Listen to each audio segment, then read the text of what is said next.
live kind of button. It says Going live now. Yeah.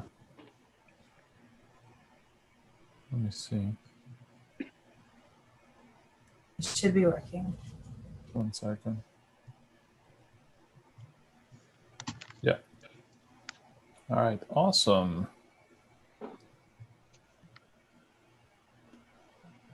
Okay. Yeah, I see everybody there. Okay. I'm gonna kill this one here because right now I'm gonna have too many stuff open at the same time. All right. Oh, so happy to have you guys here. This is gonna be cool. It's closing a lot of stuff.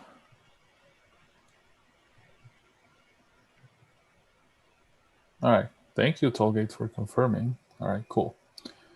So let me start my sharing screen.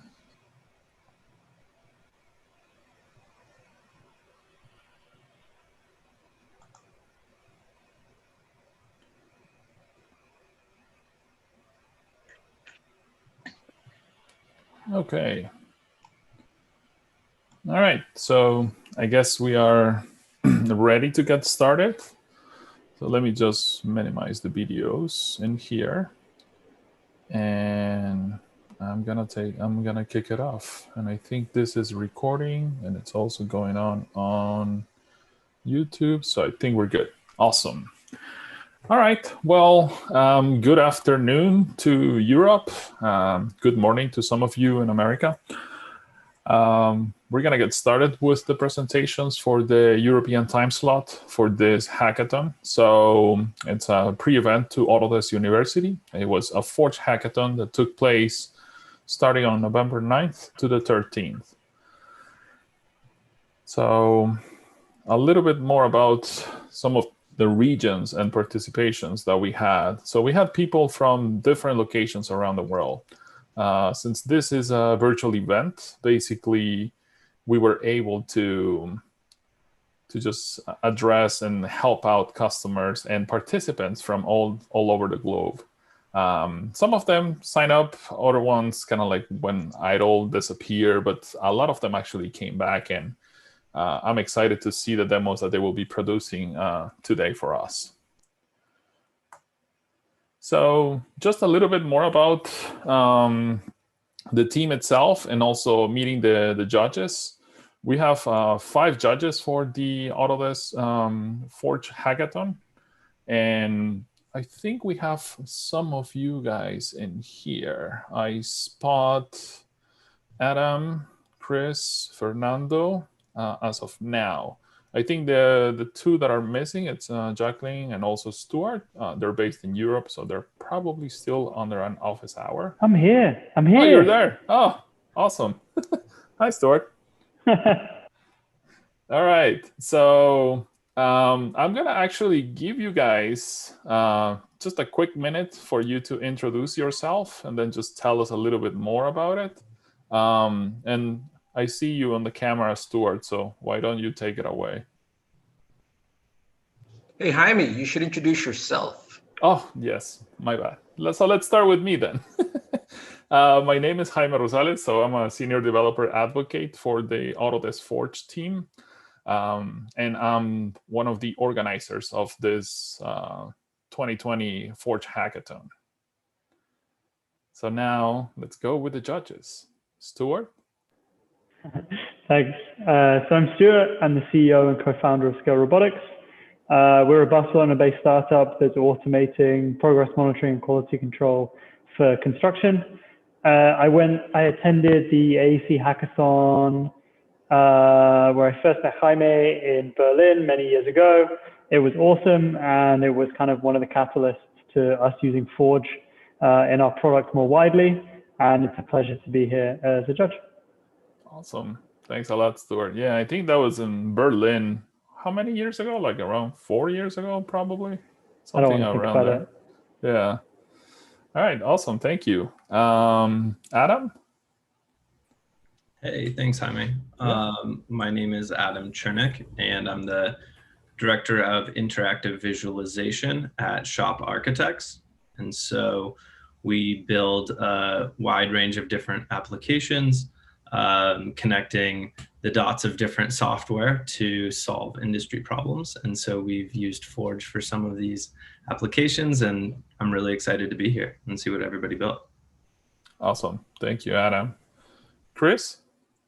Yeah, hi, I'm Chris Morse, lead XR developer at Assembly OSM. At Assembly, we focus on offsite manufacturing solutions for architecture. I was previously at Shop and worked very closely with Adam, so excited to be here with him.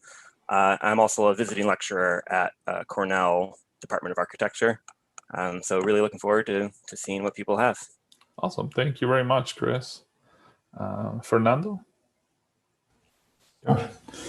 So my name is Fernando Mahler. I'm Office Desk CTO. I was one of probably the first participants in the Forge Accelerator. I don't remember, so many years ago. And we worked with Autodesk for like 25 years, AutoCAD, Revit, and now Forge. And I'm eager to see what people is creating with the new APIs. I can actually tell you when that accelerator was. I do remember. It was 2015. Yeah, a long time ago. Yeah, was it June probably 2015? Somewhere around there. Probably, yeah. I went to a lot of accelerators, to be honest. But I do still remember some of them. And also I realized that I didn't tell you much about myself. So I've been part of Autodesk for over 9 years. Actually, no, close to 9 years. I came to Autodesk through the acquisition of BIM 360 Glue. I was one of the core engineers for that team. And then I joined the Autodesk Developer Network back in 2014, where I started working directly into the Forge platform. Before, actually, it was called Forge. It was called View and Data API. So it's like a combination of all the different service into one API, which was quite exciting. And I think that's when Fernando actually came to the accelerator. We were still like in diapers in regards to that, those services itself. I don't know do we have Jacqueline around? No? Okay, so I can talk a bit about her. So she actually works at Tesla right now. She's focused into the Gigafactory in Berlin. Some of you might know her. She calls herself on her YouTube channel the BIM Girl. So she's been around in the industry for quite some time, and now she's part of the Tesla team working on the Gigafactory. So it's actually pretty exciting to also have her with us. She will probably join into the Americas time slot later on. Okay, so let me move forward. So in regards to some stats that we like to give away, basically we use Slack for this event. We had around 113 members. That also combines Autodesk people that were involved into the hackathon itself. We had over 1,500 messages on the first 2 days. Then it went a little bit quiet, and then again we started seeing a lot of messages yesterday and today, in order to just kind of like wrap up the projects and the demos that we're going to be seeing in a bit.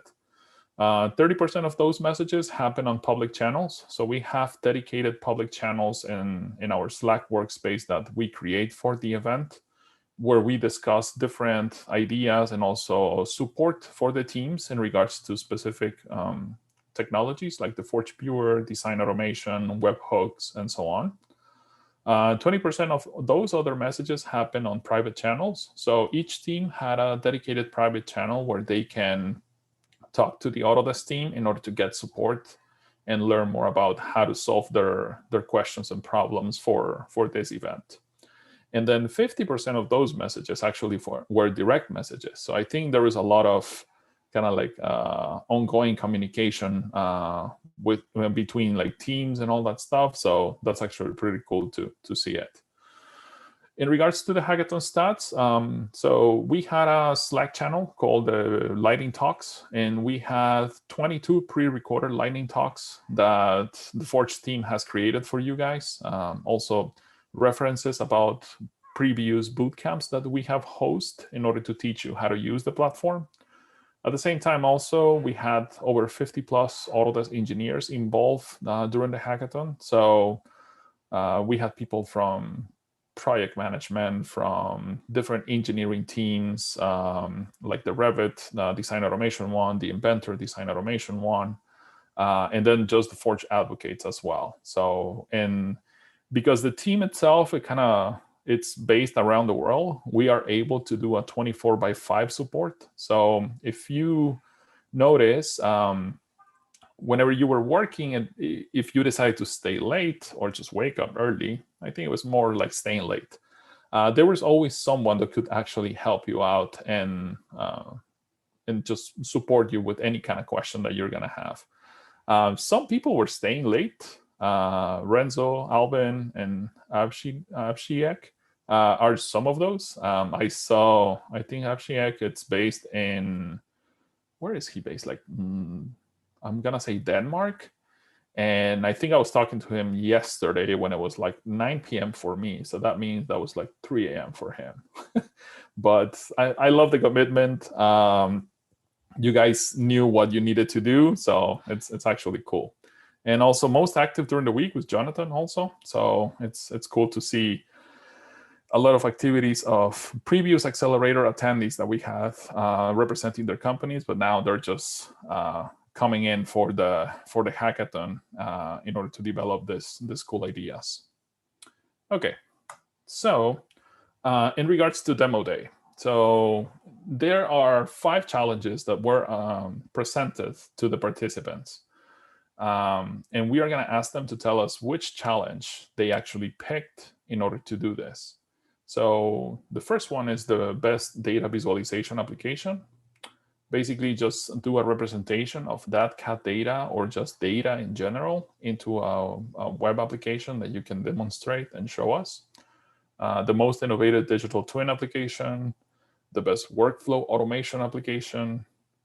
This one is actually one of my favorites, the thinking outside of the box with BIM application, and also the best 3D game application. So if you know, the viewer itself is kind of based on WebGL and 3JS, and there are many options for you to actually just generate some sort of 3D gaming content and so on.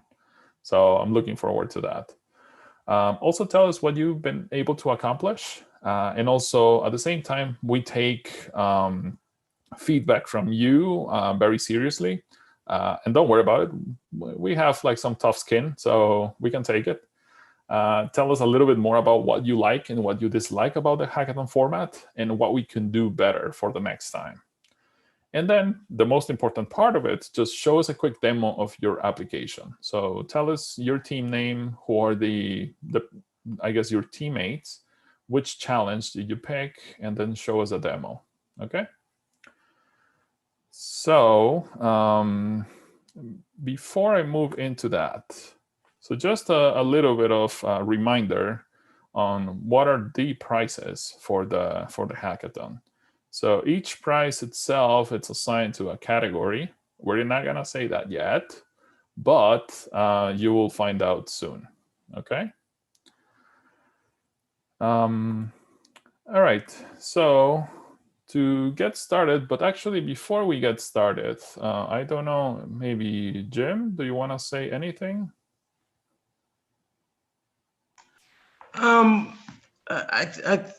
Yes, Jaime. Always have something to say. I think the big thing is I hope the people who are, well, first thanking the people who participated in this last week. Hackathons are stressful hours, and doing this all from home is kind of not the same as a face-to-face hackathon. You end up trying to do 3 or 4 things at once. So we really greatly appreciate all the time, the effort, the hours, dare I say, blood, sweat, and tears you've put into it. You know, it's greatly appreciated. And I also hope those of you who are attending, those of you who are watching, kind of the audience, is, you know, uses this to see what's possible in a week. And hopefully that will inspire you to think about what you could do, and to not think of Forge development like you might think of desktop development or client server development, that it really is web development that allows you to move and to try things, to be agile. And And maybe the last thing is, hopefully something we see today becomes more than just a hackathon app, that it actually becomes something of long-term lasting value. Again, I think of Stuart Maggs. We've had a few people attend our accelerators, our hackathons, who've gone on to build real serious businesses. And hopefully we'll see a few of those. Yeah, no, I can chime in a little bit more on that as well. And yeah, and I think Stuart's a good example. It started with just like showing a simple boot camp on how to use the platform itself. And I think that actually is what sparked their mind into use the platform itself to also combine it with their business and scale robotics, which actually it's pretty cool. So so this is how we're gonna get started. So we have the 6 teams right now for the European edition. We'll be back again at 12 p.m. Pacific time coast for a different group that is going to be the Americas region.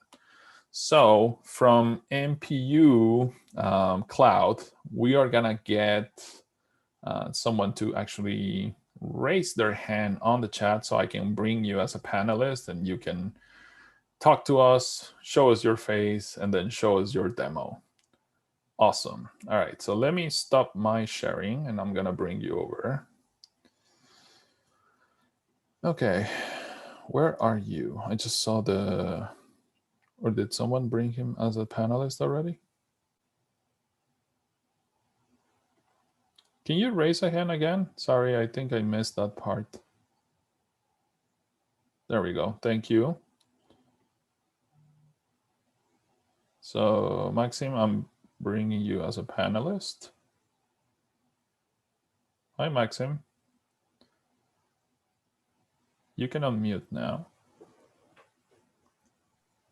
Hello. Hello. Hey, Maxim. How are you? Oh, great. Ready to. I hear you a little bit. I think you're covering your mic.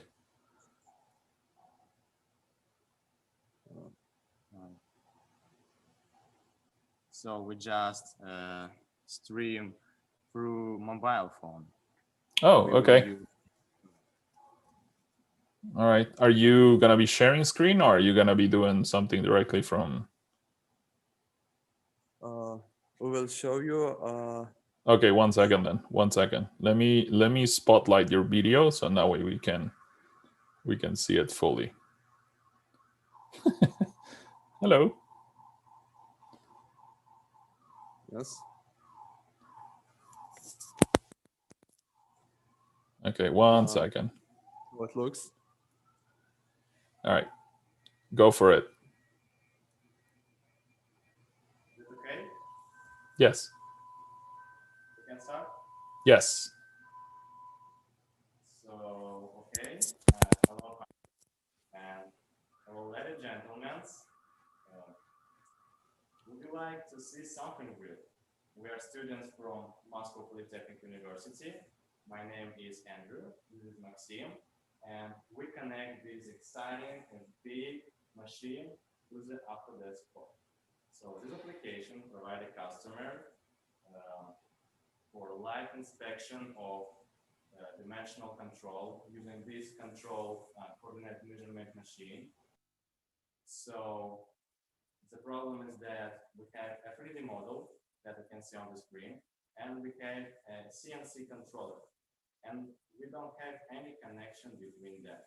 So we decide to use a model derivative to translate our design into the viewer to display 3D data. And we also use data management to collect measures and collect some activity that we can grab from this machine directly from this controller. So now with this application, a customer can observe, can analyze the effectiveness of using this machine in the live screen on this application. So now, Maxim, can you tell about how it works? Okay, hello everyone. This is our digital twin of this machine. we use the TCP sockets to provide data from this machine to our backend servers. And finally, you can see a nice detailed digital model of this machine with real-time visualization. Here we have a part of engine with 2 cylinders, and operator collects some points to measure the apertures.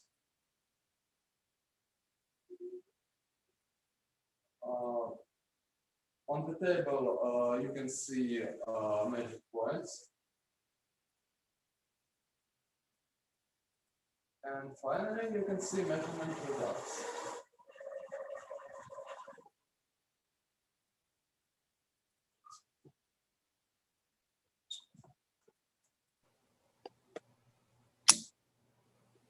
I can show our interface more detailed. On the top, you can see connection indicators. Here it is activity graphics, the measured points and measurement results, the radius of measured cylinders. Also, you can see something what we do. It is a history of measurements. You can click on some measurement and to see, and it will be visualized.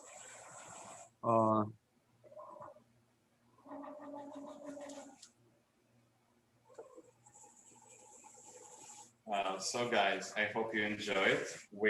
In the future, we plan to try using this application to make a simulation of real CNC programs before we will use its programs on the real physical machine.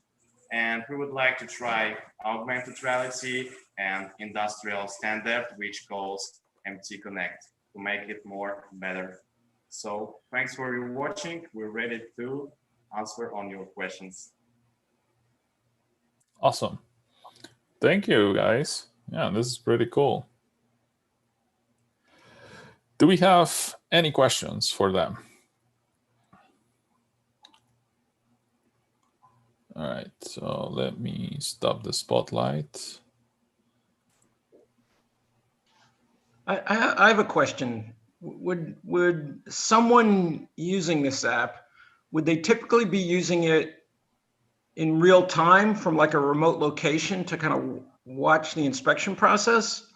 Or would it be someone who may want to reproduce the inspection process kind of at a later date to better understand the result?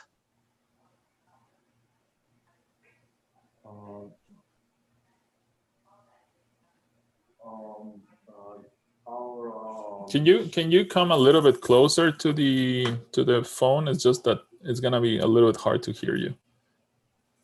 Yes. Now, can you hear me good? Yes. To use this program, you need an operator who will operate this machine, and with this site, with this, you can see this model and with real-time visualization.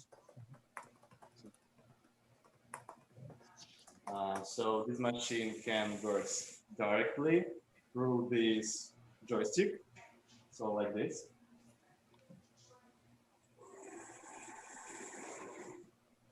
Or you can write some CNC program, which can be run on the computer and also can be replicated on the digital twin. So that's how it works.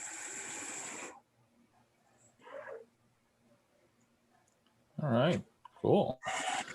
And then just something that you guys, just to let our judges know, they are participating on the most innovative digital twin application challenge. Yes. Does any of the judges have a question for them? Sure, I have a question. Moving forward, this is amazing, really great work. Really, really impressive what you could do so quickly. I guess my question would be, you guys are displaying a few metrics to the front end. What additional metrics moving forward might you add in that you think would be valuable?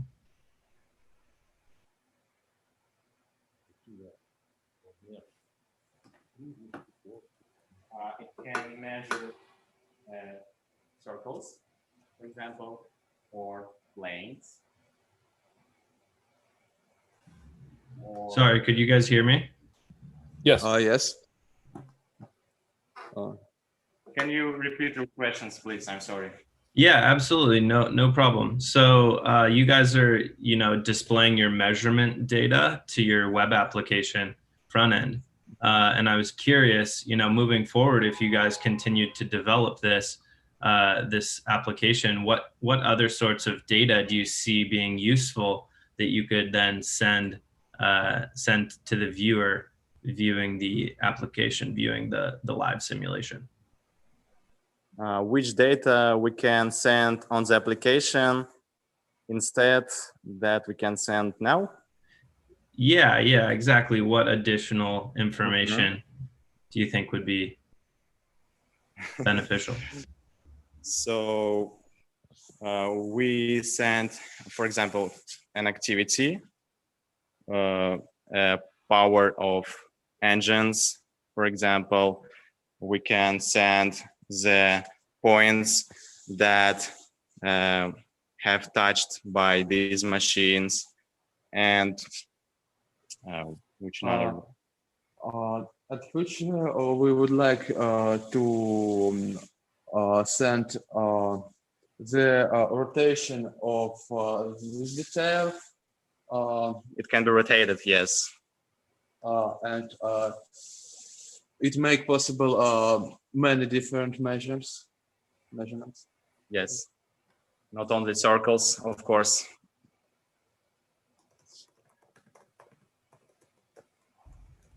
Got it. Very cool. Thank you, guys. Thank you. Thank you for the question. Anyone else does have a question for them? I do have one, Jaime. Yeah, go for it. So the 3D model you're manufacturing, I saw that you have a window showing that a model in your viewer. I think it's on the laptop. So is it reflecting the real progress of the 3D model? So you talk about this part model? Yeah. Yes, of course. Maxim all the night has reverse engineering into Autodesk Fusion 3016 or in Inventor also. Yes. So it's this model what you can see on screen is reverse engineered there. Yes, and this machine also reverse engineered, of course. Okay. Yeah, that's great. Thank you. But you can use any other models, of course. You just need a CAD model of this part. Okay. And you can upload it into Forge through Model Derivative API. Okay. Thank you. Awesome. And congratulations. All right. Any final question?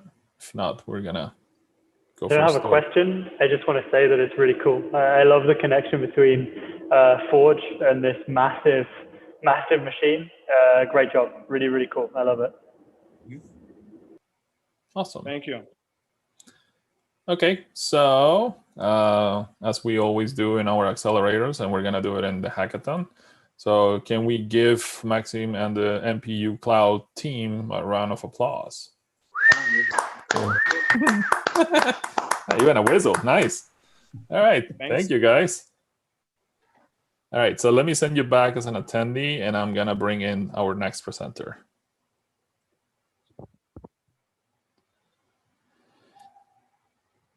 Okay.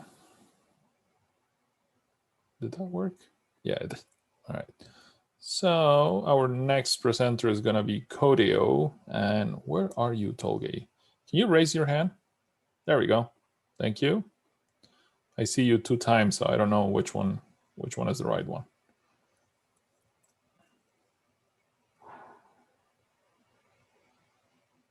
Hi, Tolgay. Hey guys, can you hear me? Yes. How are you? Good. I guess we met with some of you guys, and I met some of the judges before in Copenhagen last year. Adam and Chris, I think, at their Unite talk. Nice. All right. So, what do you have for us today? Sure. Are you Let me sharing share your my screen? Yep. Go for it. So guys, let me talk about the problem definition. The problem is actually a very common problem for many designers. We design the 3D models, but we have problems showing them to our customers through our websites, etc. You could think in terms of a shared view style application, but this is a bit different than Autodesk shared views. So what we did here, the problem starts from Autodesk Vault. Let me show my Vault. So let's assume that we are a manufacturing company and we finished with our model.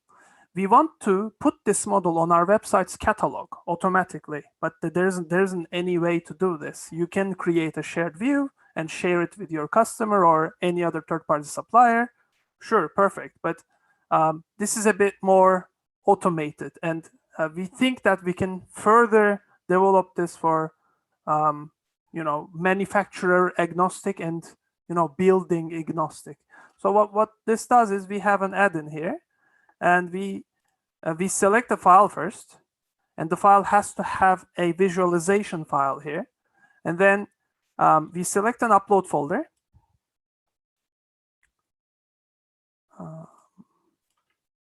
And then once I do this, I see that the visualization file is synchronized.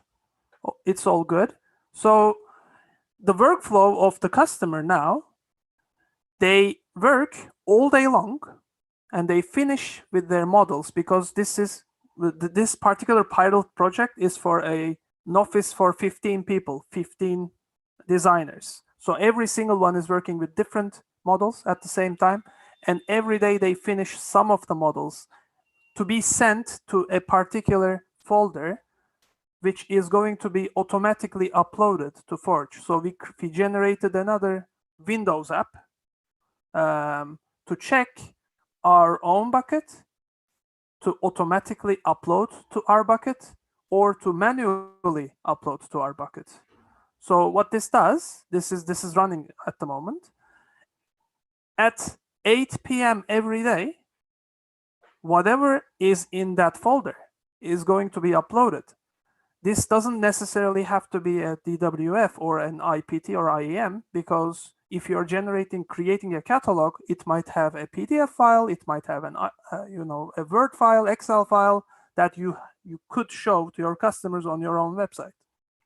So every single day, at some point, because of the upload restrictions that might be in the company, we generally put this in a later time, and then we then created a front end of a demo application so that we can view our own models. So this is some mock data, some real data, but our vision is to create an API to let the customer directly take this and put it on their website, because we are also filtering their design data through model derivative. Let me check if it's working. Something's wrong here. Okay. Maybe your server? Token. Maybe my token is rejected, I think. Yeah, I need to authorize. Just I'll do a really small hack. Just a sec. Go for it. Yeah, you haven't seen these guys. Well, your live stream on YouTube, so I would recommend change your client secret after. Yeah. I'll obviously do that. Just one sec. Well, my dog is barking as well. That's okay. Which doesn't really help. But just one sec. Where is it?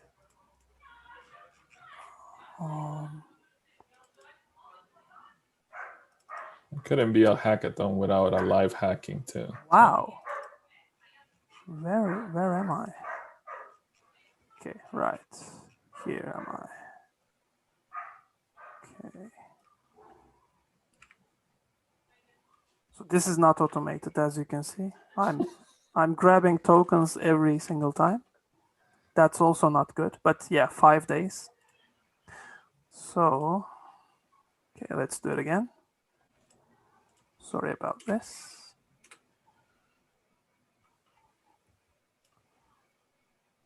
Right. There we go. So the idea is to become a manufacturer and a builder agnostic viewer where you can filter out the data intelligently. Let's say this particular customer of ours have ropes on this model, and they tend to have these rope names in their models. So what we are going to do further after this, we're going to create some machine learning stuff that we can grab the particular information to be able to change, for example, the color, to be able to change the model itself, to be able to change the scale of the models. Also to automatically, if the customer wants, default, they can change the background of the model in the viewer so that they can see directly in, for example, for a playground manufacturer like this, they can see their playground in different environments, how it could be, seen, etc. And then we also added some functions to the viewer. This is rather for transportation purposes. We created a small extension where we are finding the bounding box. So for next, we need to put the MBD like inventor to put the outer bounds of the selected parts so that we can understand the bounding box dimensions here. So yeah, this is practically it. We want to create a catalog for manufacturers and building AEC sector, but mostly for the manufacturers.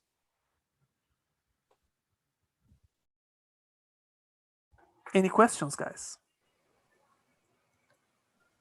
Awesome. So yeah, so Codo, it's participating on the best visual application. So do we have any questions for Tolgay? I have a quick question. What's going on the left with the sidebar, the cube, sphere, square, cylinder? We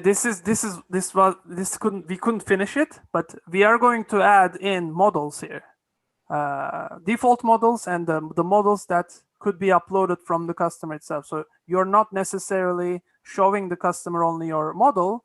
The customer can also upload the customer's customer. So this might be a B2C catalog. The customer's customer can upload their own models to see the scale of what they are going to use. Maybe they are going to add something more on the model that they're buying, etc.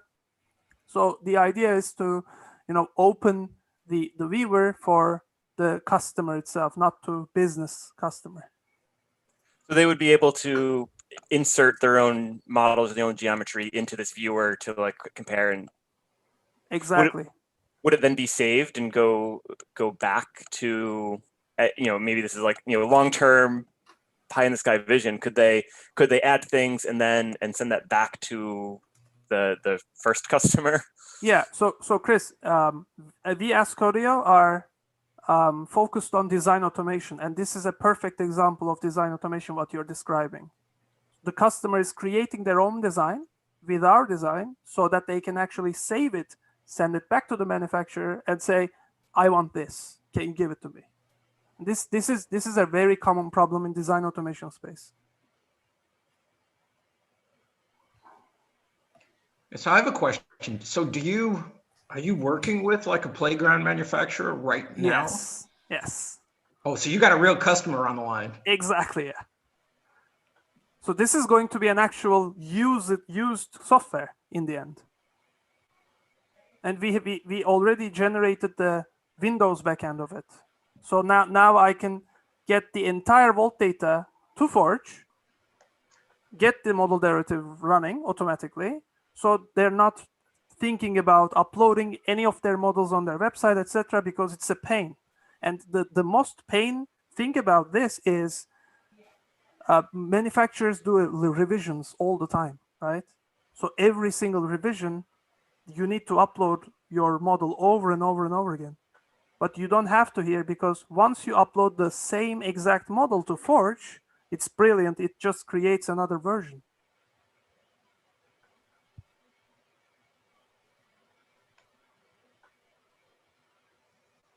Awesome.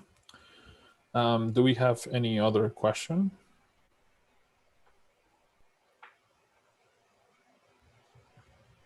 Going once, going twice. I think I saw Jacqueline somewhere and I promoted her to panelist, but now I don't see her. Oh, Jaime, something that would be interesting as we go through this. Yes. Is letting people know where people are. So Tolga, I think you're in Turkey. Yes, we are. Oh, wow. Where was that first team? Was that Russia or Eastern Europe somewhere? It was Russia. It was Russia. Yes. It's pretty cool hearing where people are from and where kind of, high technology is happening in places you might not guess. For sure. We are an independent service software vendor for Autodesk. So nice. In a couple of weeks, we'll be showcasing a huge demo for our Inventor OEM. Huh, cool. Oh, well, good luck with that. This is demo. awesome, Tolga. Very, very nice. Thanks, guys. Awesome. All right. Do we have any final question?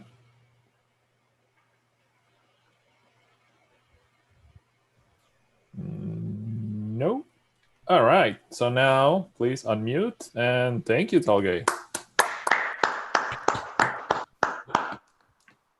Good job, man. All right. So let me send you back. Where are you?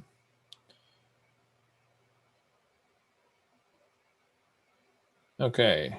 So next up we have Daniel from DAX. Can you raise your hand?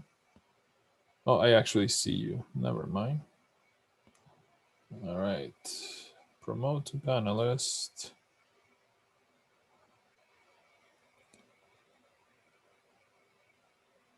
Hi, Daniel. You can unmute now. Okay, hi all. Yes, I'm unmuted, and let me start my video. You can see me as well. Hey. Good. My teammates are also online. Could you also make someone a co-presenter? Yes, just can whoever is presenting with Daniel can raise the hand, and that way I know. There we go. Oh, I see him. Promote to panelist. Cool picture. Okay. Let me start. I'll start sharing my screen in a second. Let me. Okay. Keep share screen. And let's go to Revit for a second. Let's minimize this. Where's my Revit? Oh, great. Revit is on the other side. Doesn't want. Oh, give me a short second. Yeah, I'm going to switch back to a reasonable resolution, but otherwise it doesn't show. Okay. Whoa. Yeah, hold on a second. I'm gonna switch back. Okay. Yeah. Right. So now I got Revit. Okay, good. Okay, so what we set out to do is we had a little while ago we had the following plugin already made for Revit. We wanted to automate the creation of recesses in between and then the communication between the MEP team and the structural team. Now, as a rule here, and by the way, I'm from the Netherlands, the MEP team is not allowed to edit the structural models, and the structural team is not allowed to edit the MEP models. But they do need to communicate where they want openings. So we created, at that time, we created basically a in-between model, a recess model that we have open now, and in there I have two files linked in there, an MEP model and a structural model. And basically it gets the structural walls from the structural model, and the ducts in this case from the MEP model, and it looks for the intersections. It finds those intersections, and then we start, based on those intersections, we start placing these special openings families. And those openings families, just to show quickly, they have a certain status. Basically, the plugin that we were showing here, let me run it, and then I hope, of course, that I have a proper model open. Where is it? In external, and then run the plugin. Basically, we click OK. It should start doing something, and probably yes, it has done something. Now let's check what it has done. So this is still on the. It has created all these families. Now there are all kind of settings in these families. Okay, so it creates them. It also created this JSON file that we are going to be using to store on our dashboard. We have a website, and basically this JSON file is capturing what the status is of these things, with the ID that then the structural team opens their model, which I'm not going to switch to now, because otherwise if I open the wrong model, it doesn't work. But basically then they start up the plugin again, where that's over here. They go to their review process, they open this file, and they can browse through it. They browse through it once it's open. They can zoom, they can crop on it, and sort of evaluate.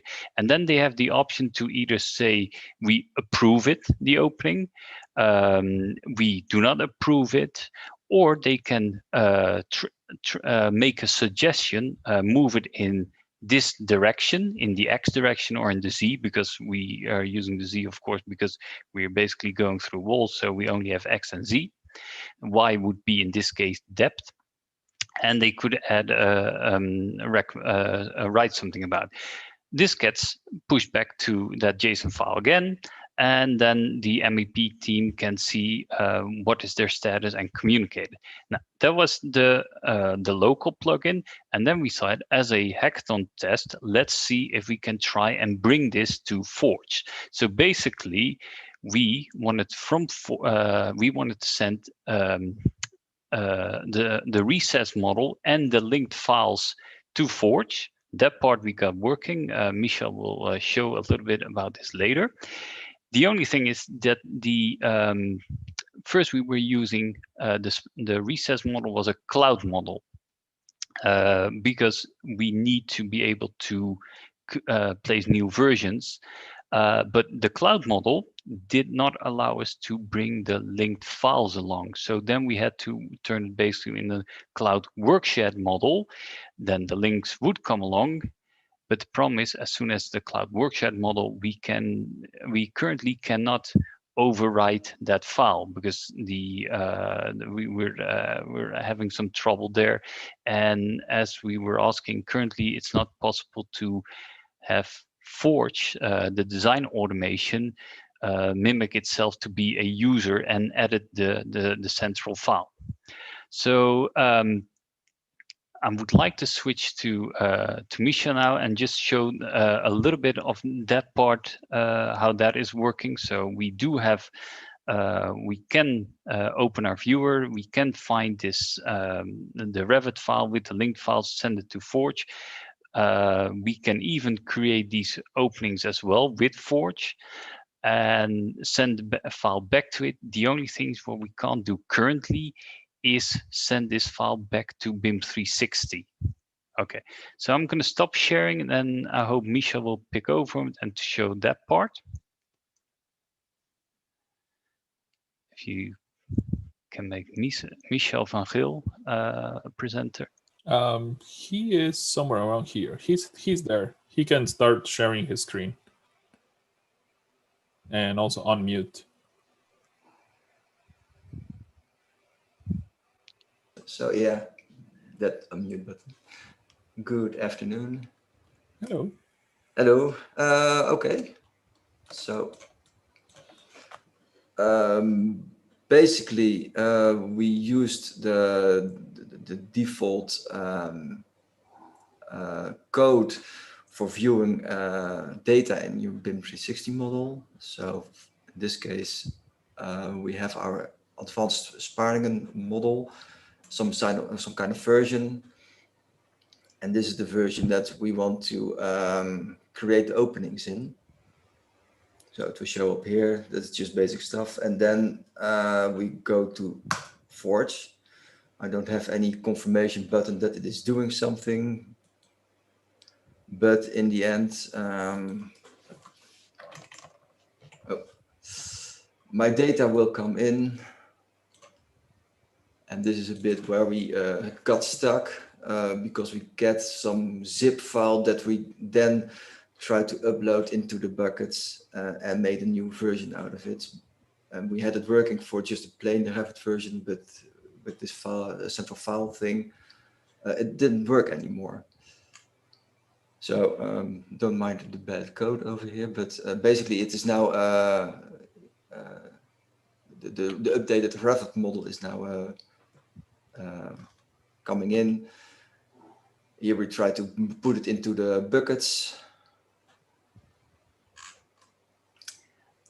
And in the end, well, the idea was, of course, if I go back to my model, that we have a new version in which all the openings are created. For now, I have it locally and we updated it manually. This is basically what it then ends up with, but it doesn't have the linked files anymore in that case. But this is basically what the plugin already did, what you show in the presentation of Daniel. Here you have all the openings created. So and then, of course, in which we didn't came to that part, there can be a user interface in which you can browse through all those openings and do you commenting on those openings or make new suggestions. And if you are, if you say, okay, this is an opening that indeed is correct, then it will also turn green. If it is not good anymore and you have to, needs to go back to the opening guy, it will turn red. Yeah, so basically what we really are trying to aim here is we facilitate the communication between the two teams. But we can also make this information available on our dashboard and also have a way of visually interrogating. And what we also found out is that we sometimes you have a really big model and there are on site already building stuff. Sometimes still new openings need to be created or need to be sent to the prefab factory. So we can start to prioritize which openings need to be communicated first. So it's really all about facilitating the communication between these teams. So the as Michel was showing, you see the different colors. So we have that the different colors that is for the engineers who are working on the Revit model, so they can visually see right away what's happening. And the dashboard with the status is basically for project managers who can see, okay, we still have to coordinate so many openings between the teams. This is still standing open. Those are denied. Those are approved. Those need to be modified. So that's the thing that we're aiming on. We're just currently running into a small issue with writing back to BIM 360. But what we really like about this part is basically we can develop the Revit plugin locally, and as soon as we have it working locally, we can start pushing this towards Forge. We already have a lot of experience of extracting information and Revit information from Forge and bring that to our dashboard. So the dashboard technology, we're very confident about that we get that working, integrating the viewer. That is still a thing to be done, but it's possible. It's only the BIM 360 issue that is still plaguing us. All right, no, this is pretty cool. I like how all those little dots kind of look in the screen itself, and then with your automation challenge sign up, it's actually pretty nice. All right, do we have any questions for the DAX team? Hi, Mikako here. So I have a question. So this is interesting. This topic itself is very timely, interesting for me, especially we have one class next week about crashes, the Nebiso crashes. This kind of similar, right? Mm-hmm. So yeah, I will point you to our class, and maybe we can work together for future possibilities. So so did you look at the model coordination? Because that's kind of overlap with the idea, right? Communication and finding those crashing area, and then you have to find a resolution. No, we haven't looked at the model coordination just yet.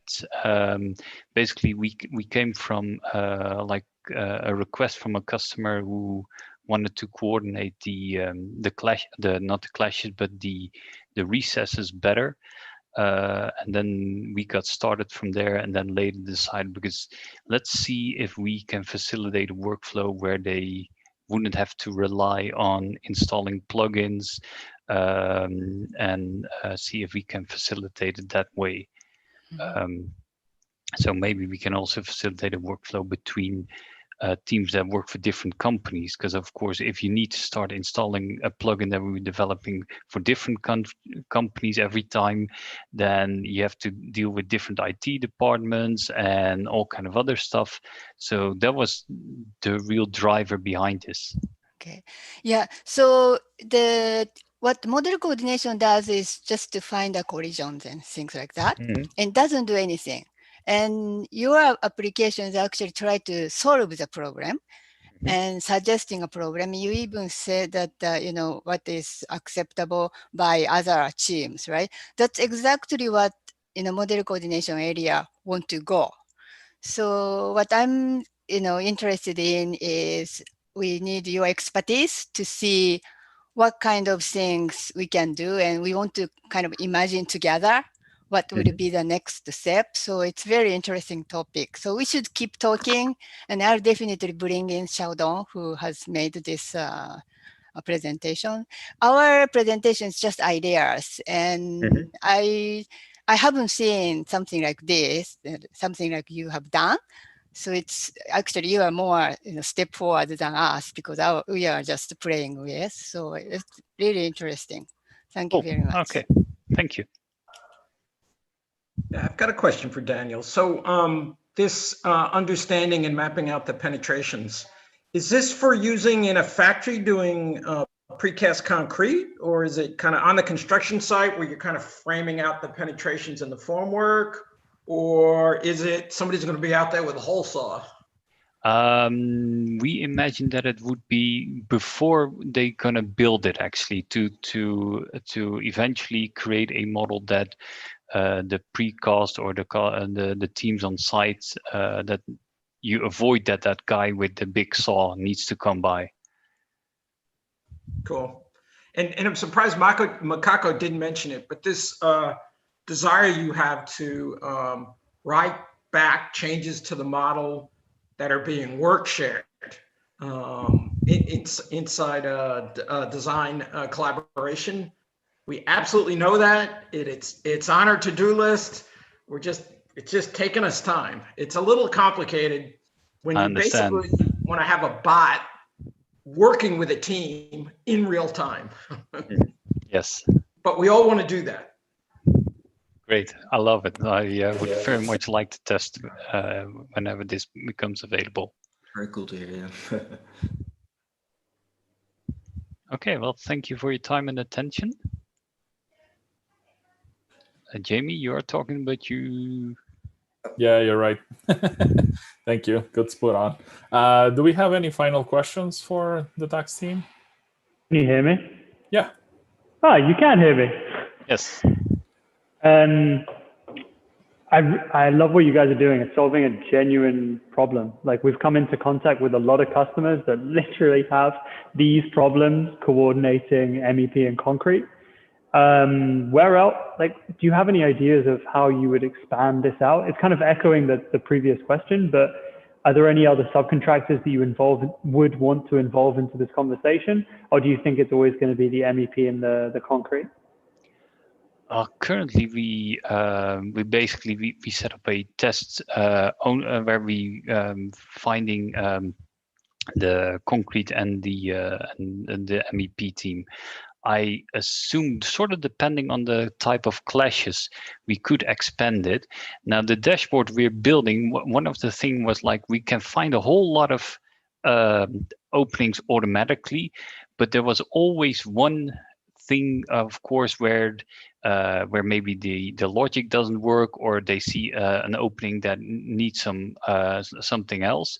So we've also included within the dashboard that you saw that people could add manual openings, and that would still be picked up in the dashboard, so they could still communicate.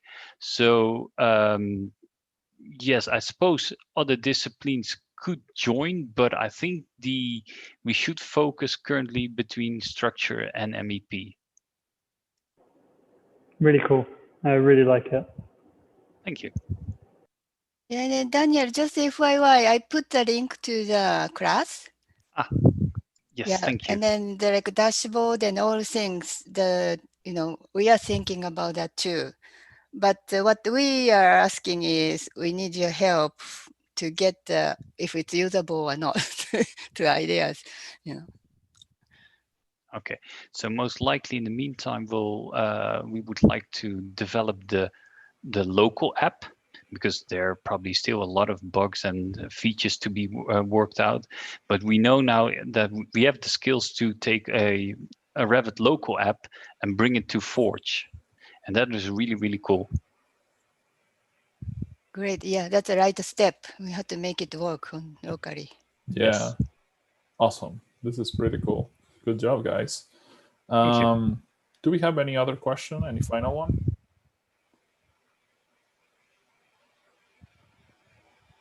All right. So thank you again, guys, and let's give them some applause. Thank you. Awesome. All right, let me send you back as attendees.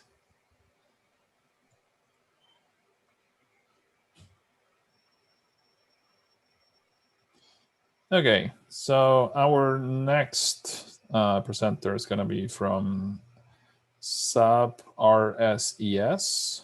Can you raise your hand, Georgi? Awesome.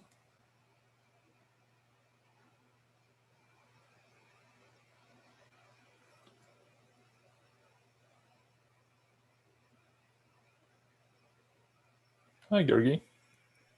Well, can you hear me? Yes. How are you? Well, I'm fine. Awesome. Thank you. All right. So I know you. Well, I believe that you can see me. Yeah. Hey, how are you? You fixed it? Okay. Great. Okay. Well, good day, ladies and gentlemen. I'm really great to see you here. So, my team had taken the competition Best 3D Game using Autodesk Forge. So it was really hard to find a real topic which we can do. Because this is the game, yeah, Flash is going to die. So we can use Autodesk Forge to create something. And we see in examples Pac-Man, yeah? So we thought it's okay, Pac-Man, okay. But after the discussion, we think the best way is, just a second, I want to show you, is something like that. You can find this cartridge in USA, in Russia, as I know in China, I think not in Europe, in 19th or 18th. So we think we must create something like that. So now I want to start the demonstration that and show you the application. So this is our application. We created a small cube, and the main idea, we want to put on all the sides some mini games, something like Pac-Man, Donkey Kong. I can't remember another names because we haven't got enough time. And all in all, I can use my small Pac-Man. It isn't realized at all because we haven't got enough time. We were thinking about the topic because we need something awesome, yeah? We need to create something cool, not basic. And after this hackathon, we want to complete it. And you will ask me, what is the problem? What is the main problem? And I think I can say you, there's no problem. This is only the fun, only fun, really. This project must to put on fire our hearts, to put on fire hearts people who lived in that time, 18th, 19th, and I think my generation, okay? I have played in these games, so I think it's okay. And that's all I want to say. That's all our demonstration. So that's all, I think. I want to hear your questions. I remember seeing you kind of like moving the dot a little bit more because you worked on the kind of like solving this collision with a ray tracing on it, right? Yes, we have a raycast, and when the Pac-Man is going to the ball, it will stop. Okay, it's okay. We created this thing using the 3GS API and of course the Forge API. Georgie, where are you based? What? Can you repeat it? Where are you based? What country? What city? I'm from Russia, from Moscow. Are you working or in university or? No, I'm only a student. I'm not working now. I'm only to try my best, try to find my way. Nice. Cool. Yeah, this is cool. Awesome. Do we have any questions for Georgi? I really enjoy just trying to have fun with things and going for the game category with Forge. I think that's really just a fun way to go. I'm curious if something like this, one of the things that we always sort of joke about is that we have these detailed models, and it wouldn't be fun if we could just go like bring the model in and play a game. So I'm picturing like bringing in a building that we've designed and then having Pac-Man through the building. Is that something that you think could be done in a platform like this? Well, I think we can do this all in all. If we want, we can do everything using Forge because Forge is a good platform, I think. Answer. Yeah, Chris, you make me think. Hide and seek and Battleship. Oh, hide and seek. It's interesting, but I don't know how to realize it using on a lot of PCs. So if I read some some more information, I think we can do this. But the hide and seek you can find it. You can't find it in the games from 19th, 18th. We were thinking about something like Donkey Kong, Pac-Man, and so on. But it's a good idea. Thank you. Space Invaders or something like that too. Yeah. That would be cool. You know, I'm thinking hide and seek in the iconic buildings around the world. Yeah. Okay. New project for Georgi for next hackathon. There you go. All right. Do we have any other questions for Georgi?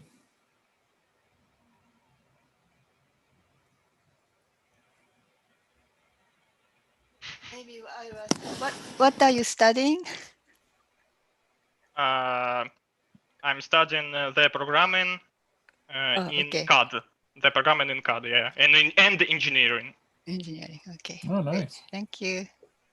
Cool. Thank you for your question. All right. Any final questions? If not, we can give Georgi a round of applause. No? All right, cool. Okay, thank you. Good job, man. All right, so let me send you back. Next up, we have the Chameleon team. So Andres coming in. Hi, Andres. You're muted. Hello. There we Is this go. working now? Yeah, yes. Great. How about the video? How does this work? There we go. Hi. Good to see you. Good to see you, man. All right. Do you need me to bring someone else, or is it only you? No, it's fine. I think Paulo is watching, but he's not going to be All right. Awesome. explaining. So let me share the screen. How does this work? Sorry, I'm not that versed with it's okay. Zoom, really. All right, this is working now. Great. Okay. So thank you for having us. This has been fun. You asked for some feedback regarding the hackathon, so I think I'm going to start with that. Go for it. Yeah, it's been great, but as Jim mentioned at the beginning, having that being remote changes the dynamic totally. And also, I think that the fact that we have been working from home from quite a while already, it also makes it difficult because in people's minds, we are not devoted for the 1 week to the hackathon, but other things are happening. So in reality, this has been a super chaotic week. But all in all, things have worked kind of all right. So I'm going to tell you what we did this week. Yeah. So I'm going to tell you who we are and what we have done, then why, and finally how we did it. So who did the thing that I'm going to talk to you about? We are Chameleon, a Barcelona-based consulting and software development company in the AEC sector mainly. I'm Andres. I like mathematics, geometry, and complex systems. And Paolo, who is not joining us now, but he participated a lot with the Revit sides of things. He's an architect and is now kind of applying that title to software instead of to buildings, which is a funny thing to do. So what are we addressing? We thought of applying these ideas of software development, of continuous integration to documents and to projects in general in the AEC sector, because we believe that there is a big need for something like that, because it saves effort by ensuring standard compliance. Just as you change something and it stops being compliant, maybe you get a poke that, hey, this is not all right. Maybe you changed something that you shouldn't have. And also, we believe that supporting heterogeneous environments is quite important, because in reality, in big projects, what we have is many contractors with different tool sets, and well, it gets complicated very quickly. So if we just assume the one thing always, it's going to be hard. And also we wanted to use this opportunity, these 5 days, to focus on establishing a somewhat tested pipeline for future automations that we want to develop. And by the way, the subject, well, the category that we are applying for is the workflow automation application, which the DAX presentation was pretty good. I really liked it. And I think there might be some overlap in certain things long-term with the long-term vision. So why are we doing this? If owners can quickly refuse non-compliant deliverables, this saves a lot of time. If contractors can assert their compliance, they can also prepare these deliverables better, quicker, and they can be more certain that they're doing things properly. And by having a trusted third party assert this compliance, we can avoid conflict and facilitate communication, which is a very important thing. And the target here are huge projects, so those with hundreds or thousands of files. I talk about files because we are addressing both AutoCAD and Revit here.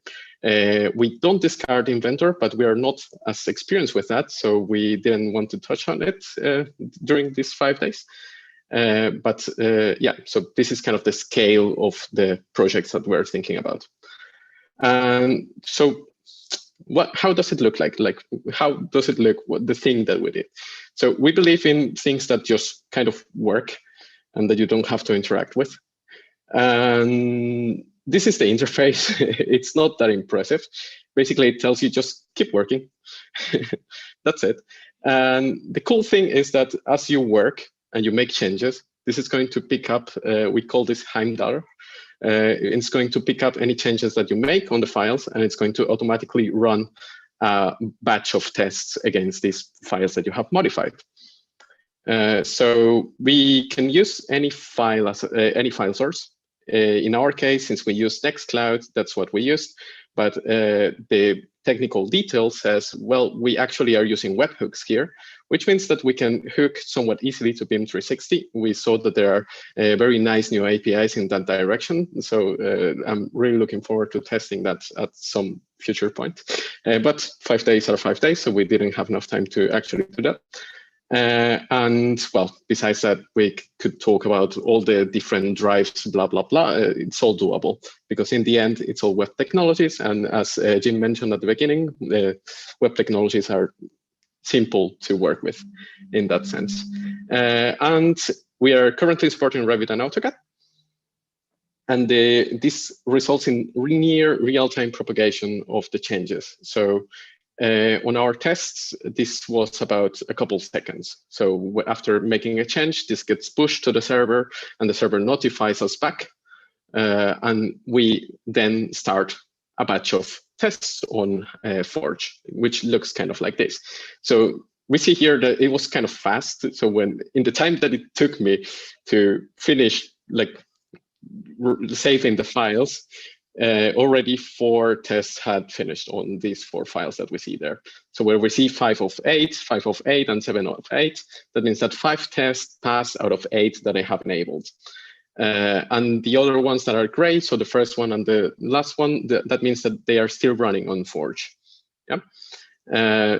This is also an interface that it's there, but you don't have to look at it. It's fully optional and it's informative. It's kind of fun, to be honest, to see that this thing kind of, starts popping. So if this task finished, this task finished, it's kind of fun to see auto servers working for you. It's not just fun, it's also cheaper than thinking about having a person work on these checks for, say, 2 days out of 2 weeks. So if you have like bi-weekly deliveries, in this scale of projects, it can mean having a person devoted to checking these kind of things for a couple of days or maybe a week. That's why we want to address this as well. We use the Design Automation API extensively. And when things go wrong, as it was yesterday, for example, because I was super tired and it was already 10 p.m. here, I get a message on our chat platform of choice. Saying, hey, your modifications are not compliant, and this is the time at which I run the tests. And you can go to this website, which has the full UI. And this full UI provides some hints to the users so that they know what went wrong, where it went wrong, and how they can fix it. Some of these failures, we can actually fix them automatically. And this is how the final thing looks like. So when all tests have finished, in this case, we see this red dialog. Before it was green because it was still running. It says, hey, it looks as if something is not right in your files. And so what do we see when we click on each file to see the details? So we see which tests we actually ran. We start with the DVG files because it's what we know a tad better. So some tests are, for example, use decimal units instead of like the engineering units, for example, or use 4-digit precision, that the insert units are meters. In this case, test number 3, it failed because it says, hey, I expected meters, but I got millimeters. What's up with that? This retain is enabled. All external reference paths must be relative. And in this case, I don't know if anyone else has experienced this, but I have the feeling that this happens in every project that touches AutoCAD. That at some point, for some reason, say the main founding source, governmental founding source changes, then the frame of the drawings has to be changed, so the external reference changes. And then nobody actually knows if they change this everywhere or not. And this is one way to assert that. So like ensure that an external reference is present and also ensure that another one is missing.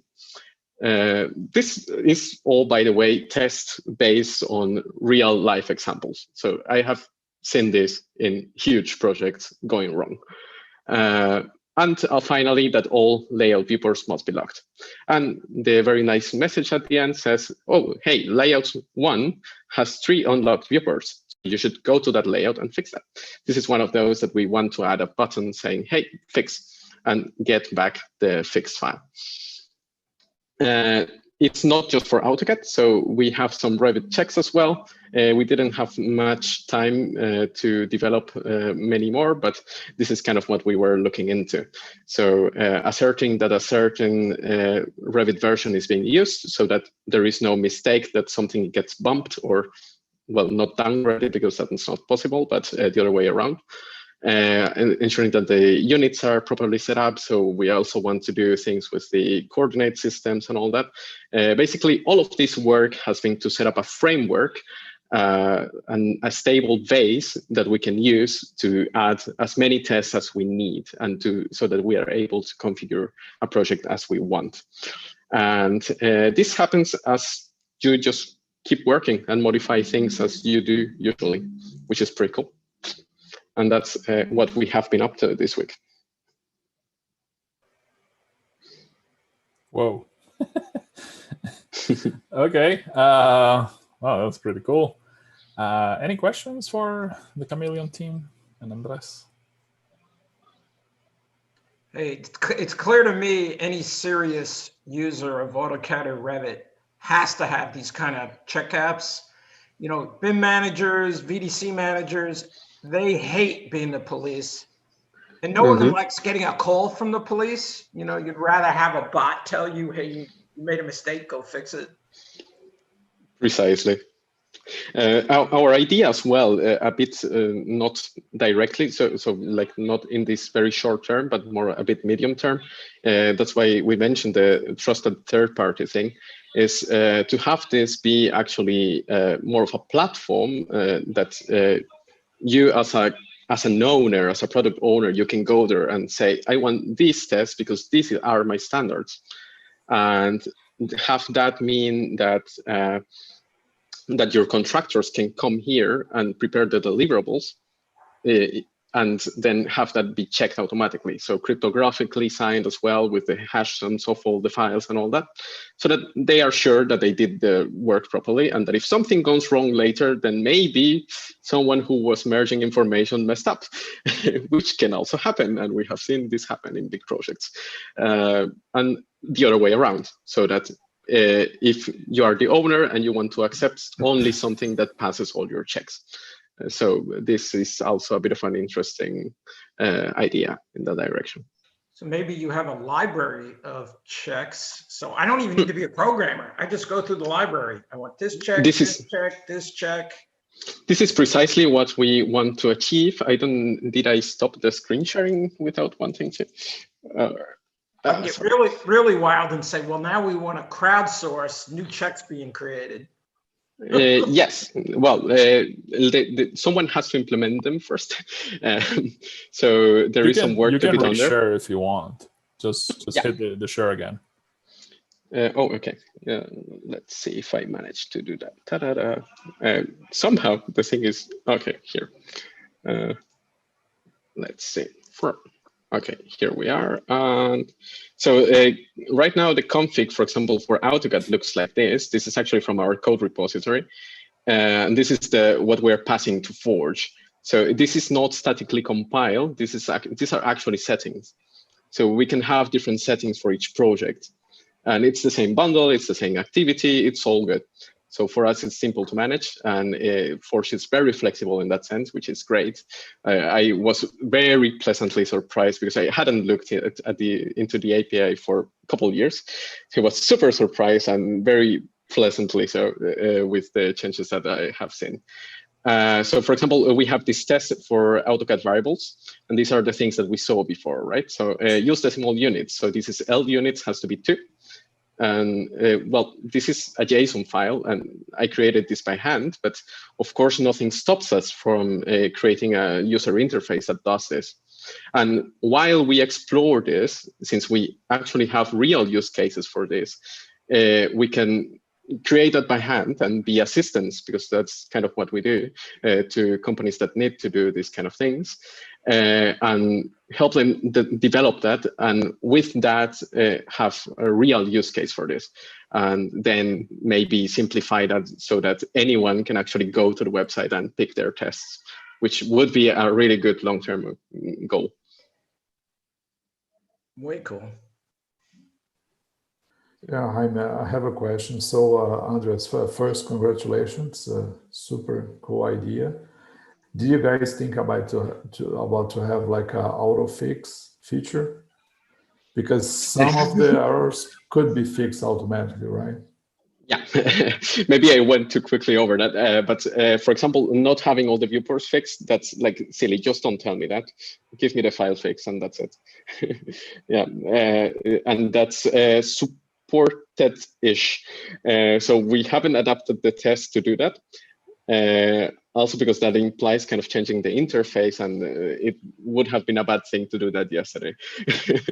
But it's totally doable. Yeah, we want to do it. Nice. Cool. Any other questions from our judges? Or anyone in general? Yeah.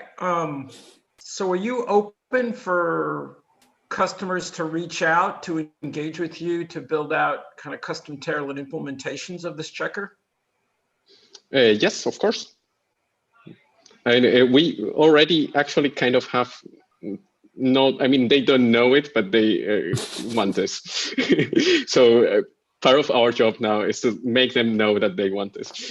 So we already have 2 potential customers for this. And of course, if anyone else is interested, just reach out to us. Cool. Wow. So you have them on your target, which is pretty cool. Yeah, I mean, that's kind of how we do things. If there is no business case, there is no point.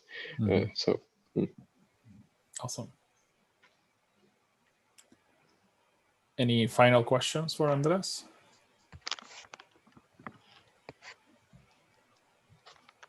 Nope. All right. Well, good job, man. Let's give him some applause. Awesome. Awesome. Thank you very much. So let me send you back. Great. Good seeing you.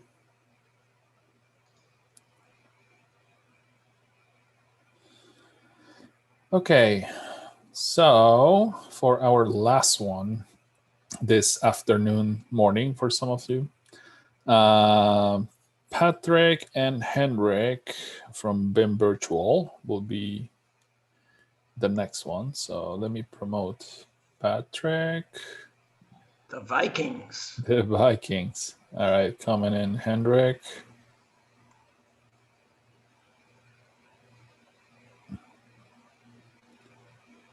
Hello, guys.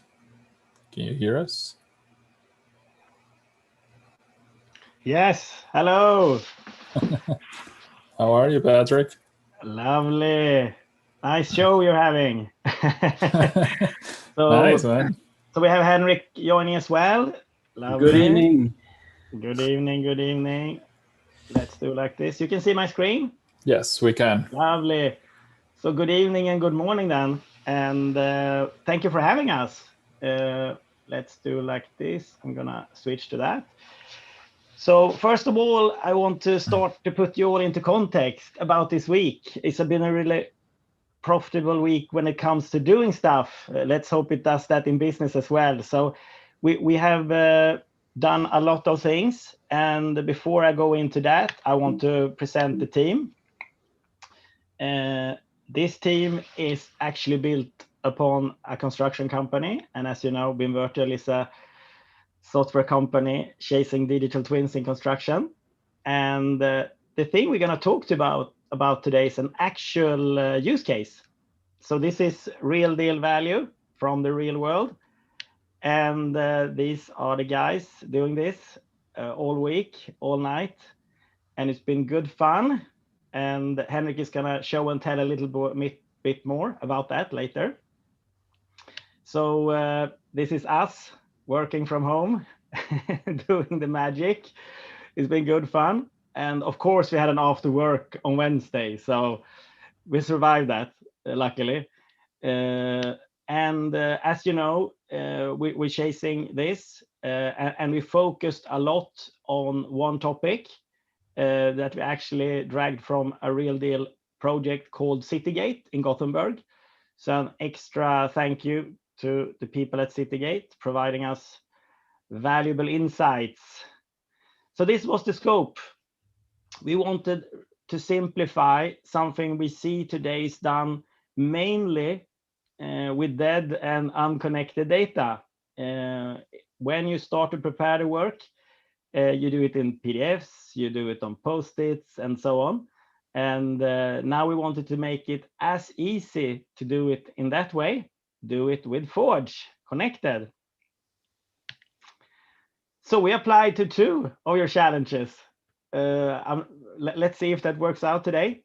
We're actually using a digital twin to do a cool application. So the scope we started the week with was to look into how can we connect lean to model objects. This is something we see all day long, been done in a half digital way and absolutely non-connected way. So we started to look into that. We also started to look into how we can connect the budget resources, the estimations.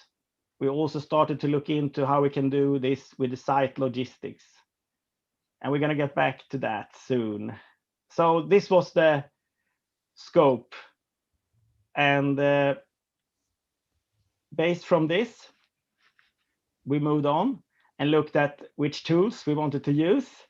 So we selected quite a lot from your toolbox.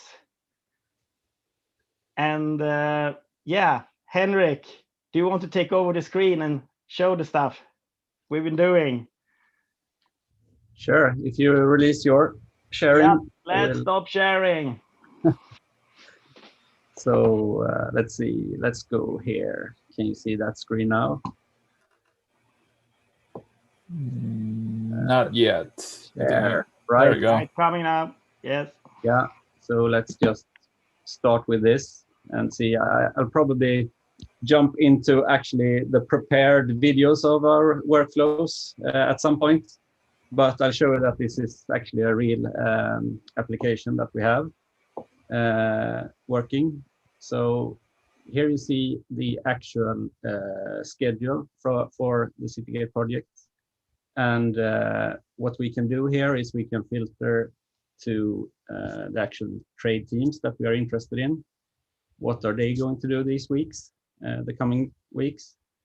So I select a couple of teams here and I can now see the lean plan. We can see the activities that are related to those teams. And going into the detailed lean plan view, you can see the activity up here and the lean tasks connected to that activity underneath. What we can do then is click these and see more information about that task. And we can also go into the activity and add tasks to the activity and change the tasks. So change the, move them around and change the dates and so on, because things happen on site. And assign teams to them as well. I will not show that now, maybe. Right. And what we can do then when we're in this view, we can also open up the model view like this. And now you see the actual model of the site as it looks right now this week. You can see there is ongoing work in many places. There is the core of the building and all the structural steel going up and all the prefab concrete being put in place. And at the same time, we have a couple of teams, these teams that I have on in my lean schedule to the left. They are actually going to perform work, start performing work when it comes to interior walls on the floors. And you can see that we have prepared this model now with work zones and material zones, so material storage zones. And that is what we have been doing this week, being able to connect the tasks to these zones and the actual model objects that they are building in these zones. I should probably skip to the to the presentation or the videos now, because this is a little bit it can go wrong in this application right now. It's a proof of concept prototype, but it is actually working. So let's skip to the let's do this. Let's go back. I'll skip to some of the prepared workflows that we have here. So right, this is the application you saw. I'll probably skip to the next page. Here you can see the actual, what we can do is we can filter the model based on locations, so floors, for instance, and then we can select a model object and connect that to one of the tasks or several of the tasks. And yeah, that's that part. And next, what we will see is, let's move forward. When we have done that, we can also choose a work zone. If there is no work zone already defined, we can define one in the tool, or we can choose one that is predefined. And as you see here, it's an interior wall going down the hallway or the here, and we kind of enclose that in a work zone. So now that work zone is defined. What we do next is, let's see, over again one more time. Next, what happens is that we select that. Oh, I skipped forward too much. Let's see. This one probably. Let's see. That was the zone one. And then let's see if it's this one. No, we actually skipped the part where we actually connect the task also to the budget items from the estimation. And what we can do then is also link those budget items to material storage zones. And then when that is done, we can actually follow the material from our coming from off-site to on-site and see where it actually ends up and that it's actually in place before we should perform the tasks. So that's also a part of this application, that we can actually see the transportation of the materials to and on site, and also check before a task is going to be performed that the actual materials are in place. Based on that, the teams perform the task and they can choose the model objects in the viewer and report the progress on those objects. So they actually report to the tasks through the objects in the viewer. And then our idea is that when we have all this data connected, they can actually, all that data gets rippled back to the other systems, the budget and the plan or the schedule. So if so we can follow the progress of the site at a almost real-time rate, instead of following up statuses maybe once a week with different companies and trade teams. So we will have much better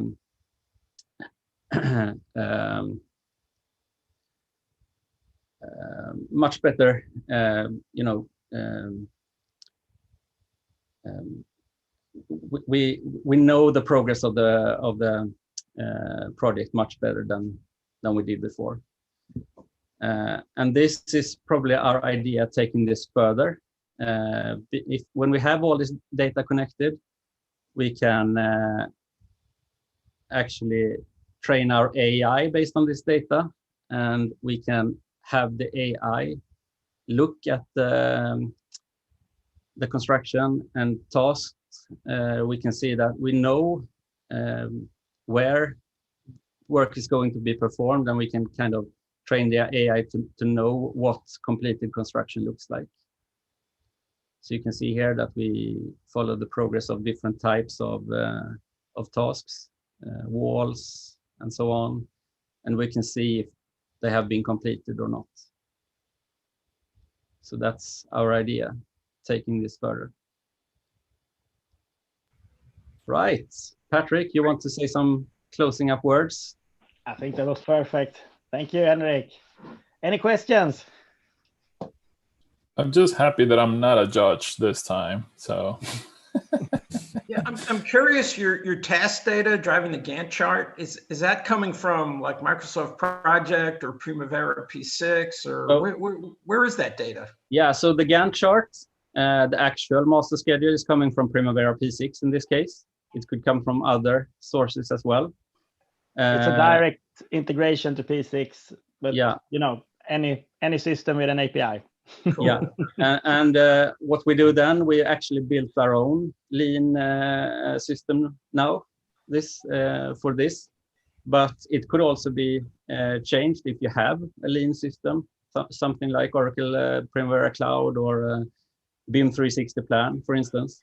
Then you link that data in and use those tasks to connect.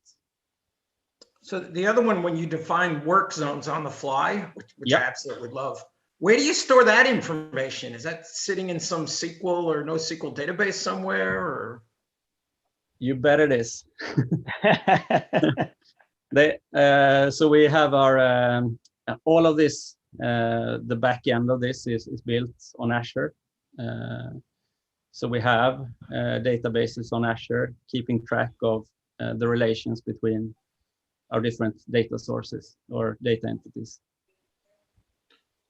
And I don't know how you answer this next question, but so how much of this did you do this week? What was kind of components you had laying around? So, yeah, Patrick, you want to explain that? No. It doesn't matter who says it, but if you look at everything when it comes to connecting data, this type of data, that was done this week. So everything you saw in the whiteboard exercise. So it was quite a lot. Oh. Yeah, it was an intense week. But it's built on things that we kind of call them capabilities that we build. So based on Forge and other APIs and services, we kind of create modules that we can combine in different ways and build out solutions based on that. So our idea is to have kind of a modular approach to this and be able to solve different problems on site or in the projects based on that we connect data in different ways.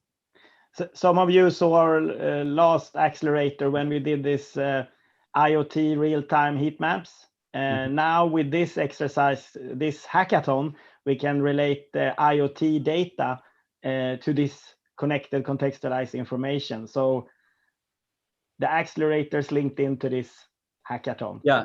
So the vision you see here is actually based on that we also have sensors that can track, the position of the device, the camera in this case, very accurately. And then we know where the camera is and what it's looking at. And we know that there is a model object connected to a task in that direction. And then we can kind of tell the AI to look for certain things based on that. So that's the whole idea, to combine these capabilities that we have or that we will get when it comes to edge and AI ready devices on site. This is great. This is really, really amazing work. Well done. I have a quick question for you guys. I'm curious how you are connecting your data. And so you have your Primavera P6 CRM, you have all your tasks. I guess, how are you associating your completed in progress tasks to your, building information model elements? Now we need to get Pontus and Tony to the meeting. Jamie, can you add? Can you raise your hands, Tony and Pontus? Yes, I see Pontus. 1 second. So and then adding Tony right now. Thank you. Yeah. Hello, guys. They're coming. He needs to take them to the other side. Yeah, it's Friday evening here, it's dangerous to. Understood. I think I'm here now. Yeah, lovely. Yeah, did you hear the question? Yes, and well, we connect the data in two ways basically. And the first is automatic connection. If the data is annotated with certain codes that exist in both data sets, we can automap them. And these are standard code systems that we have in Sweden. So of course, not all data comes pre-annotated with this. It depends on the supplier and the discipline of the model and how far into the project the plan is. And whenever the codes are lacking, we can use our tool here that you saw to manually connect one. You just select an object and then you select an activity or a task in the plan and click connect. Through what interface? Through Forge? Yeah. Wow. So some part. Through what you could see there. Wow. So what you saw was us creating work zones, for instance, and different. There are also other kinds of zones, and it's also something that changes throughout the project dynamically in a way. And that's also a way to know that data is related to each other. So based on that, we also actually in another accelerator, we was looking into if we could use zones or different types of spaces to split objects and kind of quantify objects based on zones. So what part of an object is within a zone and outside a zone, and so on, and relate that to different, again, coming back to the budget items and so on. What part of a wall, for instance, is built in one task and another part is built in another. Understood. Yeah. So, Pontus, to your comment, you guys have a pretty standard join table that you're dynamically updating from a live connection between your Primavera P6 API and the Forge API, and you're associating the unique IDs of those Revit elements. Yeah, well, we actually very cool. Yeah, we even download the whole data from Forge, all the manifest and the metadata, and then we save each version also, so we can keep track of changes. Yeah, so that's also a very important piece of this, is that we can actually trace data, how it changes throughout the project. And you know what's planned and what's built. It's almost you know, we need to change or kind of describe what we actually built according in relation to what was planned to be built, and being able to have a traceable kind of digital twin throughout the construction project is something that we're trying to achieve as well here. Understood. Yeah, I see a ton of potential in technology similar to this, if we're being much more granular in tracking tracking insights on construction sites live. I see a ton of value in that. I'm interested to just hear your guys' opinion kind of within the current landscape of AEC and building information model, an ecosystem of building information modeling, to really reach this level that you guys have reached here, which is really fascinating. There needs to be an incredible amount of rigor, right, in our building information model techniques. Do you see that kind of rigor becoming more and more evident in the field as these sort of technologies present themselves?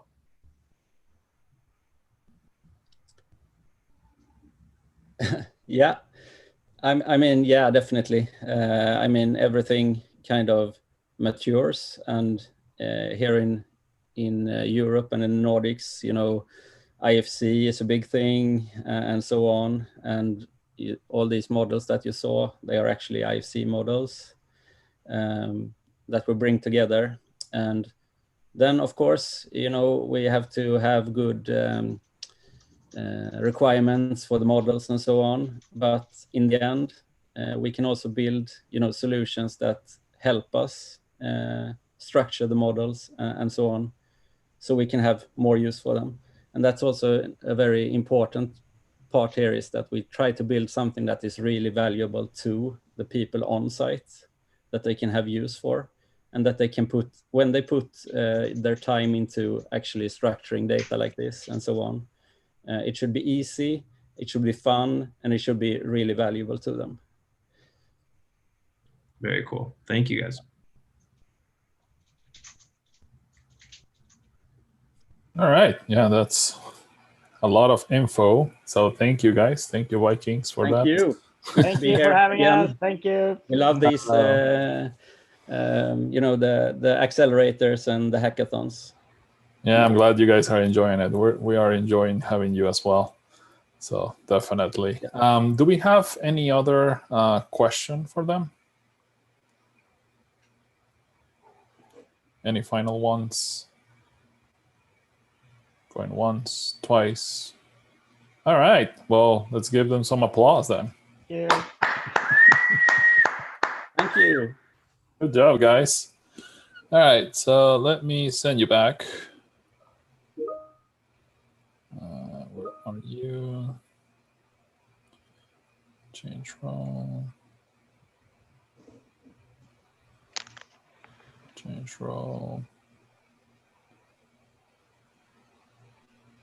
And change role. Awesome. All right. So let me get back to my screen. 1 second.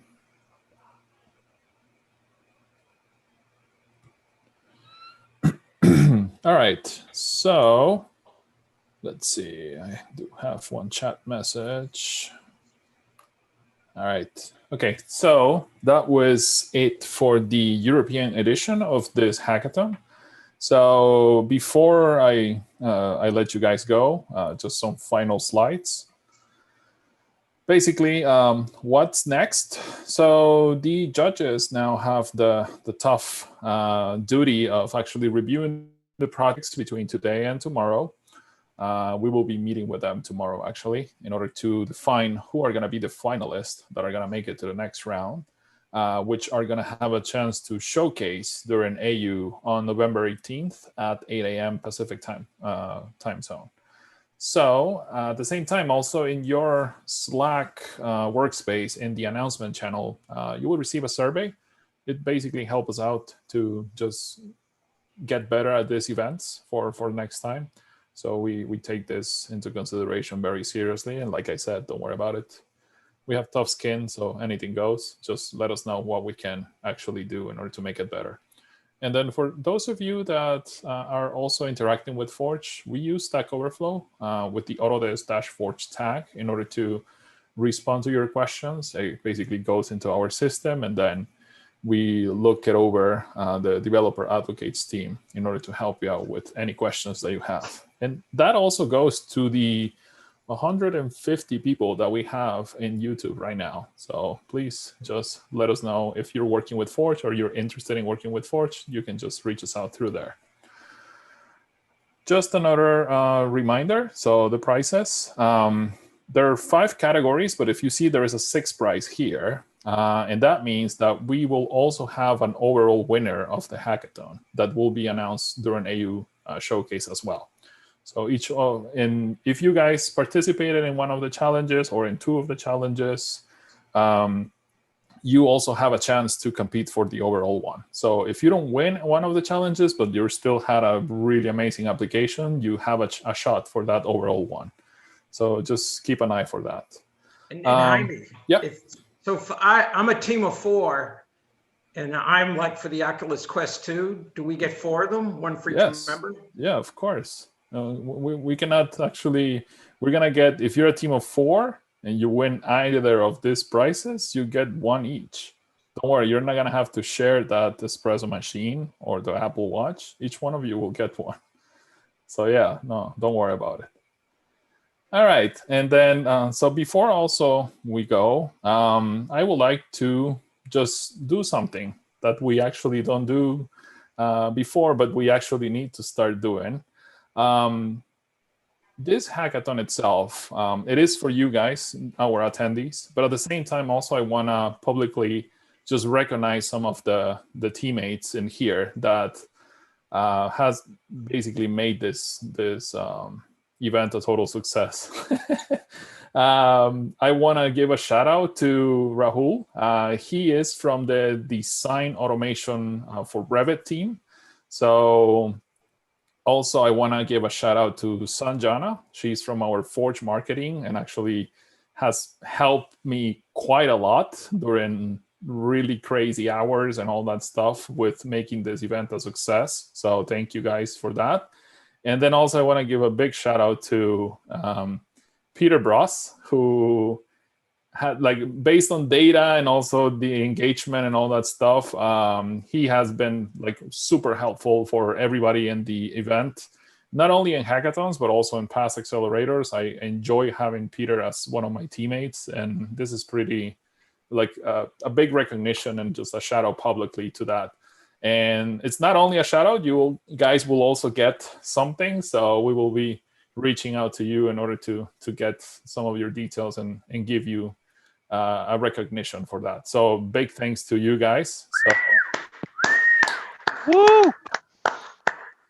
So, all right. And then also before I go, remember, next week we have AU 2020. So if I think, they can still sign up, right? Or no? Do you know? Oh yeah, they can sign up. Absolutely. All right. So definitely.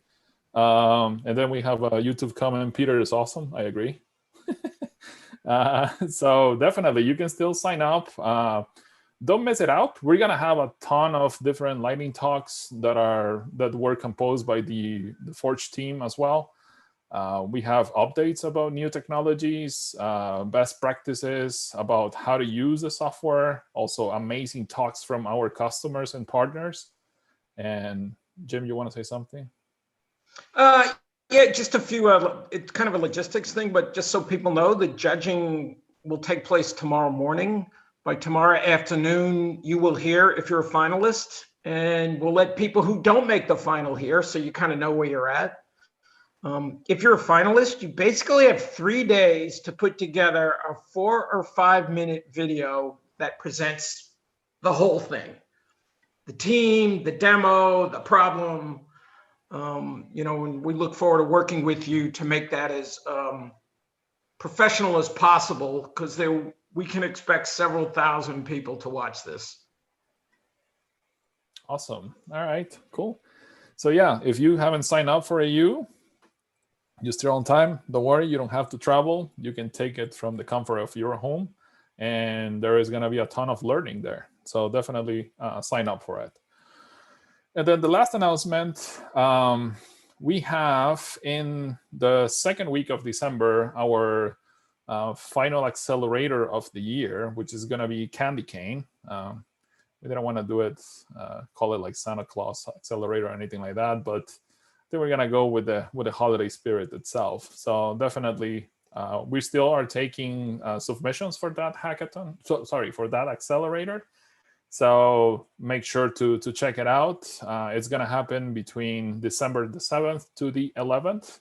And if you guys want to continue any kind of project that you created on the hackathon and you want to bring it into the accelerator in order to start making it like some sort of real product to sell to customers and all that stuff, we'll be happy to have you over. So with that, I'm gonna say thank you. I went over like for 3 minutes, but I hope you guys didn't mind. And it was really great to see all those projects, all those